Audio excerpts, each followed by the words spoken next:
khi gần hết người rồi ra hiệu qua mây trời đưa về vai thật cho cánh lá và ta đi khi gần hết người rồi yêu gần cuộc đời mà tình chẳng yêu hết phương nào còn tình như khi hãy sống để mình sống cho phút giây chung tình thanh xuân đang chờ vì mình cuộc đời thật đẹp như mơ sống để mình sống trái tim còn đây bao thứ hãy ngắm đi giữa trời rất xa.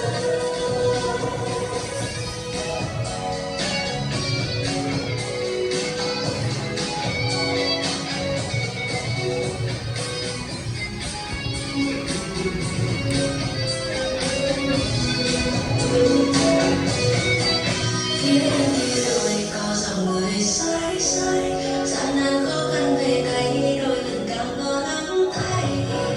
lắng nghe tim này niềm tin ta mang quay về mình